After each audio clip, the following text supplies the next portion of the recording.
ओम शांति।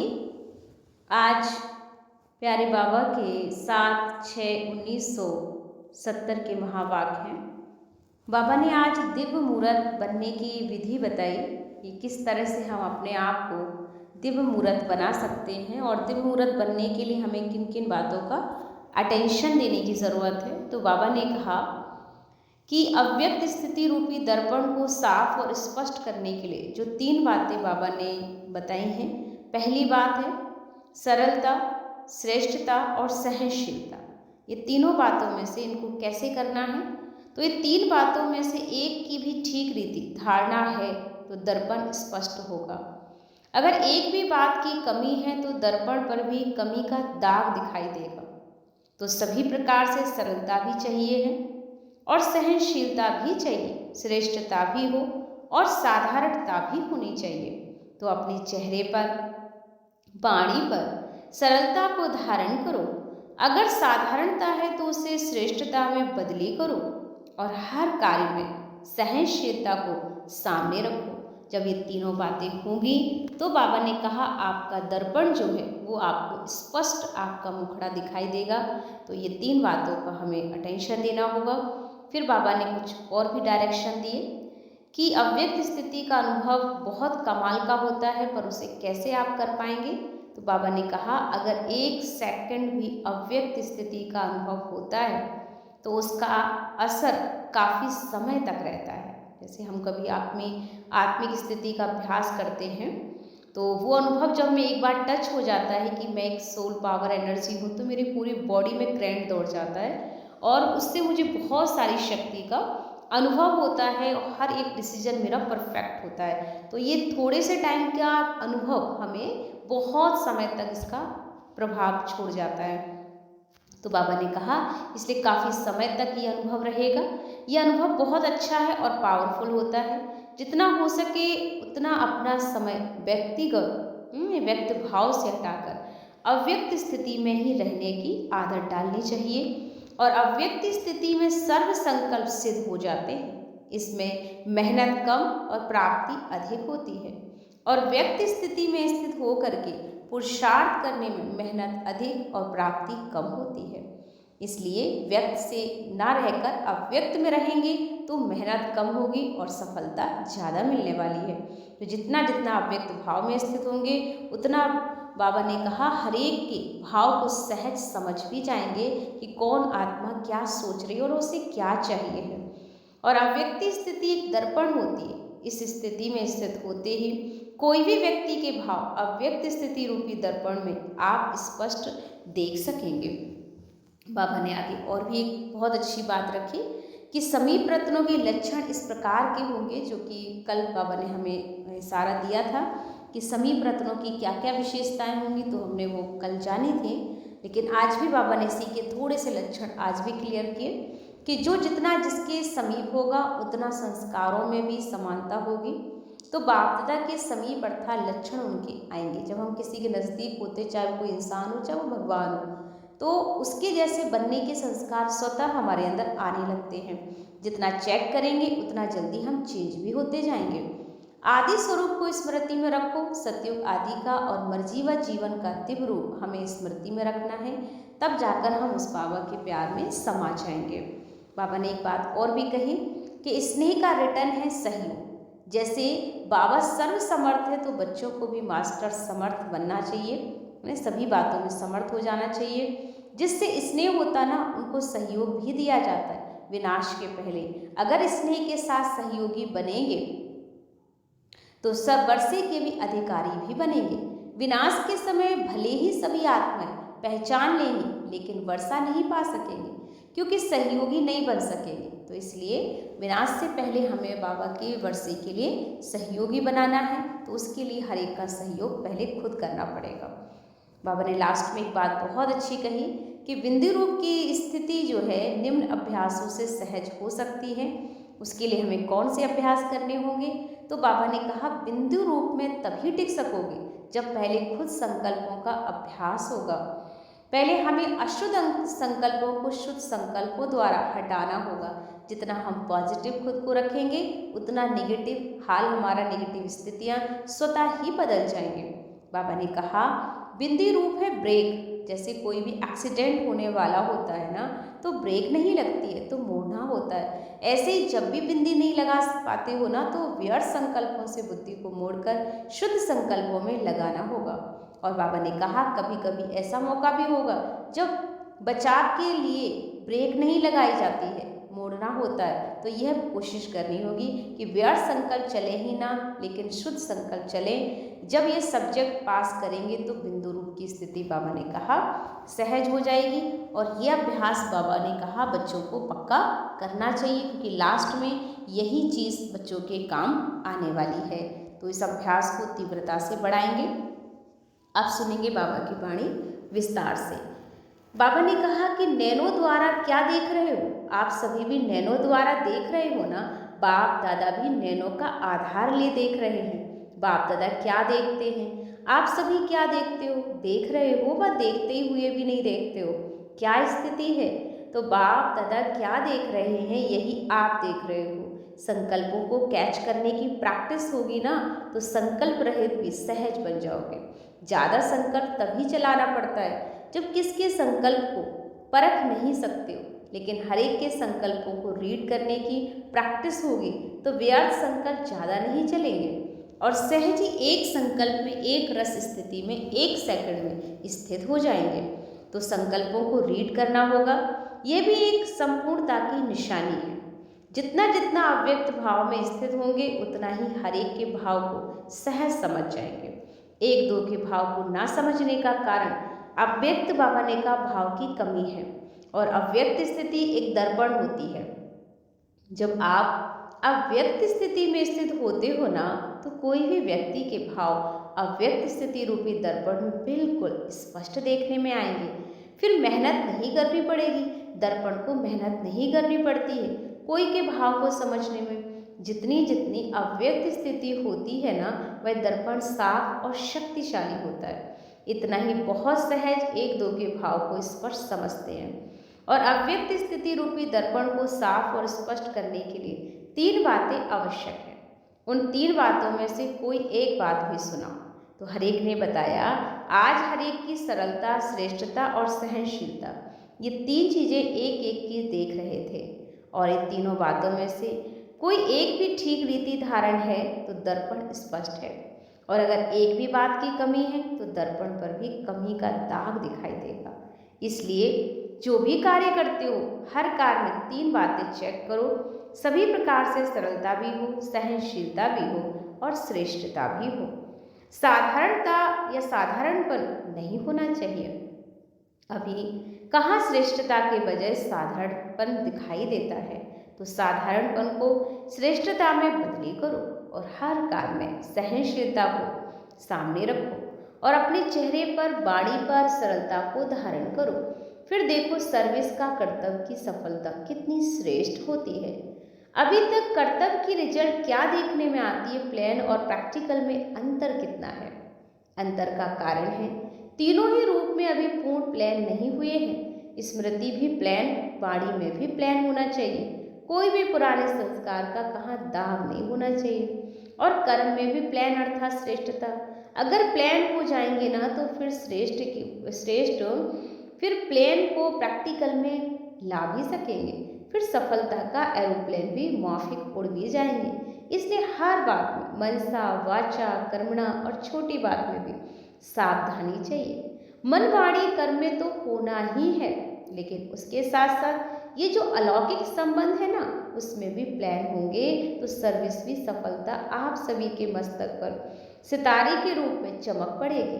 फिर हर एक आप एक एक को सफलता का सितारा देखेंगे। सुनाया था ना कि स्लोगन कौन सा याद रखना है, सफलता हमारा जन्मसिद्ध अधिकार है। फिर तुमको बाबा ने कहा कोई भी देखेंगे ना, तो उनको दूर से ही दिव्य गुण देखने में आएंगे। और साधारण मूर्त नहीं, लेकिन दिव्य मूर्त। आजकल बहुत सर्विस में बिजी हो, जो कुछ किया बहुत अच्छा किया। आगे के लिए सफलता को समीप भी लाओ। जितना जितना एक दो के समीप आएंगे उतना सफलता भी समीप आएगी। एक दो के समीप अर्थात संस्कारों के समीप, तब कोई भी सम्मेलन की सफलता होगी ना। जैसे समय समीप आ रहा है, वैसे ही सभी समीप आ रहे हो, लेकिन अब ऐसी समीपता में क्या भरना है? जितनी समीपता उतनी एक दो को सम्मान देना होगा। जितना एक दो को सम्मान देंगे उतना ही सारी विश्व आप सभी का भी का सम्मान करेगी। सम्मान देने से सम्मान मिलेगा, देने से मिलता है, न कि लेने से। कोई चीज़ लेने से मिलती है और कोई चीज़ देने से मिलती है। तो कोई कोई को भी सम्मान देना गोया सर्व का सम्मान लेना है। और भाषा में भी परिवर्तन चाहिए।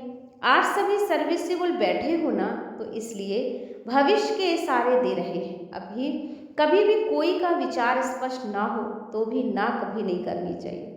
शब्द सदैव हाँ निकलना चाहिए। जब ये हाजी करेंगे ना, तब वहाँ सतयुग में भी आपकी प्रजा इतनी हाजी करेगी। अगर यहाँ हाजी नहीं करेंगे ना, तो वहाँ भी प्रजा दूर से ही बाबा ने कहा प्रणाम करेगी। तो ना शब्द को कभी नहीं बाबा ने कहा निकालना, हमेशा क्या कहना, हाजी।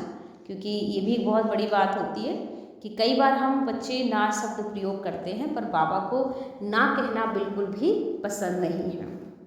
हर बात में हाजी करना है। तो कोई भी बात हो पहले हाजी करो। हाजी कहना ही दूसरे के संस्कार को सरल बनाने का साधन है। समझा? सुनाया था ना, वर्तमान समय जो कर्म कर रहे हो ना, वह भविष्य के लॉ बन रहे हैं। तो आप सभी का कर्म भविष्य लॉ है। जो लॉ मेकर्स होते ना, वे सोच समझकर हर शब्द निकालते, क्योंकि उनका एक एक शब्द भविष्य के लिए लॉ बन जाता। तो सभी के हर संकल्प भविष्य के लॉ बन रहे हैं।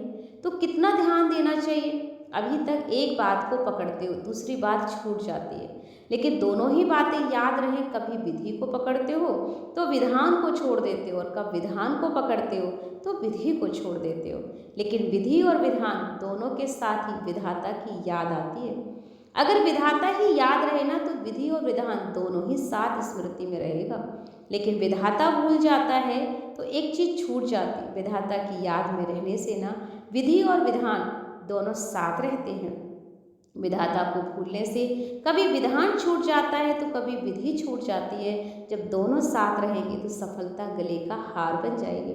अच्छा, आज शिक्षा दी ना बाबा ने स्नेह है, क्योंकि बाप दादा अपने बच्चों को समान बनाना चाहता है, और समान बनाने का साधन स्नेह ही हुआ।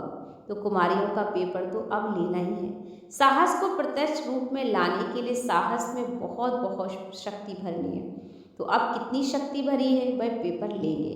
फिर बाबा ने पार्टियों से मुलाकात की। आज जितना जितना अपने को सर्विस के बंधन में बांधते जाएंगे, दूसरे बंधन छूटते जाएंगे। आप ऐसे नहीं सोचो कि ये बंधन छूटे ही नहीं। बाबा कहते हैं कि बंधन छूटते ही नहीं हैं, या सर्विस में लग जाएं कैसे? ऐसे नहीं होगा।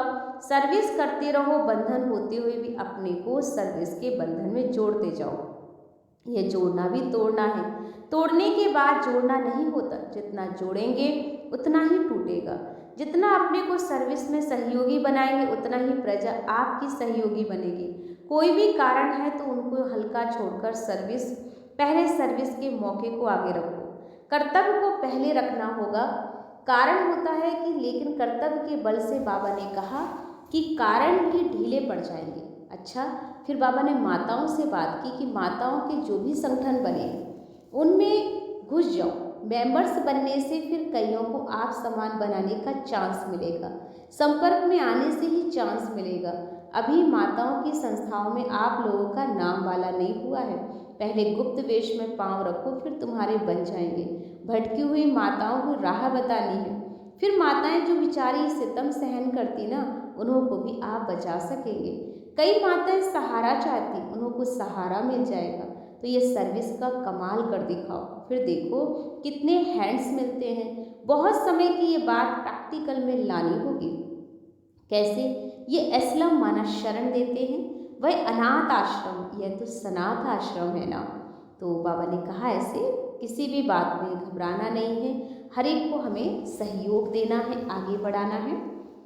फिर बाबा ने कहा अव्यक्त स्थिति का अनुभव होता है। 1 सेकंड की अव्यक्त स्थिति का अनुभव, उसका असर काफ़ी समय तक रहता है। तो अव्यक्त स्थिति का अनुभव पावरफुल होता है। जितना हो सके अपना समय अव्यक्त से हटाकर अव्यक्त स्थिति में रखना है। अव्यक्त स्थिति से सर्व संकल्प सिद्ध हो जाते हैं। इसमें मेहनत कम, प्राप्ति अधिक होती है। और व्यक्त भाव में स्थित होकर पुरुषार्थ करने में मेहनत अधिक और प्राप्ति कम होती है। फिर चलते चलते उलझन और निराशा आती है। इसलिए अव्यक्त स्थिति से सर्व प्राप्ति का अनुभव बढ़ाओ। अव्यक्त मुहूर्त सामने हो देख समान बनने का प्रयत्न करो, जैसा बाबा वैसे बच्चे। यह स्लोगन याद रखो। अंतर को अंतर्मुख होकर के मिटाना होगा। बाबा कब निराश होते हैं, परिस्थितियों से घबराते हैं क्या? तो बच्चे फिर क्यों घबरा रहे हैं? ज़्यादा परिस्थितियों का सामना करने का साकार सबूत भी देखा ना। कभी उनका घबराहट का रूप देखा? सुनाया था ना कि सदैव ये याद रखो, स्नेह से संपूर्ण होना है, कोई मुश्किल नहीं है। स्नेह ही को शुद्ध बुद्ध रहती है। जब अपने आप को मिटा ही दिया, फिर ये मुश्किल क्यों? मिटा दिया ना, जो मिट जाते ना वह जल जाते हैं। और जितना अपने को मिटाना उतना ही अव्यक्त रूप से मिलना। तो मिटना कम तो मिलना भी कम। अगर मेले में भी कोई मिलन ना मनाए तो बाबा ने कहा मेला समाप्त हो जाएगा ना, फिर कब मिलन होगा? स्नेह को समानता में बदली करना हो। स्नेह को गुप्त और समानता को प्रत्यक्ष करो। सभी समाया हुआ हो सिर्फ प्रत्यक्ष करना है। अपने कल्प पहले के समाये हुए संस्कारों को प्रत्यक्ष करना होगा। कल पहले भी अपनी सफलता का स्वरूप याद आता है ना। अभी सिर्फ समाये हुए को प्रैक्टिकल प्रत्यक्ष रूप में लाओ। सदैव अपनी संपूर्णता का स्वरूप और भविष्य 21 जन्म के रूप में सामने रखना होगा। कई लोग अपने घर को सजाने के लिए अपने बचपन से लेकर अपने भिन्न भिन्न रूपों का यादगार रखते हैं ना। तो आप अपने मंदिर में अपने संपूर्ण स्वरूप की मूर्ति, भविष्य के अनेक जन्मों की मूर्तियां स्पष्ट रूप में सामने रखो। फिर और कोई तरफ संकल्प नहीं जाएगा। समीप रतन के लक्षण क्या है? जो जितना जिसके समीप होते हैं उतना संस्कारों में भी समानता होती है। तो बाप दादा के समीप अर्थात लक्षण के नज़दीक आओ। जितना चेक करेंगे ना उतनी जल्दी चेंज भी होंगे। आदि स्वरूप की स्मृति में रखो। सतयुग आदि का और मर्जीवा जीवन के आदि रूप को स्मृति में रखने से मध्य समा जाएगा। इसलिए स्नेही हो, सहयोगी भी हो।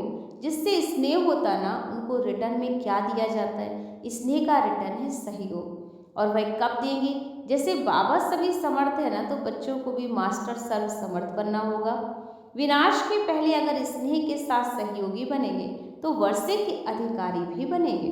विनाश के समय भल सभी आत्माएं पहचान लेंगी, लेकिन वर्षा नहीं पा सकेंगे क्योंकि सहयोगी नहीं बन सकेंगे। तो बाबा ने कहा कि कर्म बंधन शक्तिशाली है, ईश्वरीय बंधन है। इसलिए ईश्वरीय बंधनों को अगर तेज करो तो कर्म बंधन आप ही ढीले हो जाएंगे।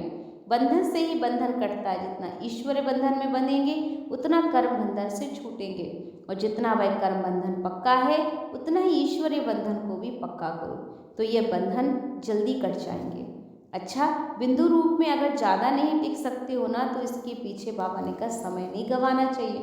बिंदु रूप में तब टिक जाएंगे ना जब अपने पहले शुद्ध संकल्प का अभ्यास होगा। अशुद्ध संकल्पों को शुद्ध संकल्पों से हटाओ। जैसे कोई एक्सीडेंट होने वाला होता है, ब्रेक नहीं लगती है तो मोड़ना होता है। बिंदु रूप है ब्रेक। अगर वह नहीं लगता तो व्यर्थ संकल्पों को बुद्धि में मोड़कर शुद्ध संकल्पों में लगाओ। कभी कभी ऐसा मौका होता है कि जब बचाव के लिए ब्रेक नहीं लगाई जाती तो मोड़ना होता। कोशिश करो कि सारा दिन शुद्ध संकल्पों का सिवाय कोई व्यर्थ संकल्प न चले। जब ये सब्जेक्ट पास करेंगे तो फिर बिंदु रूप की स्थिति सहज हो जाएगी। तो ये थे बाबा के आज के अव्यक्त महावाक्य। ओम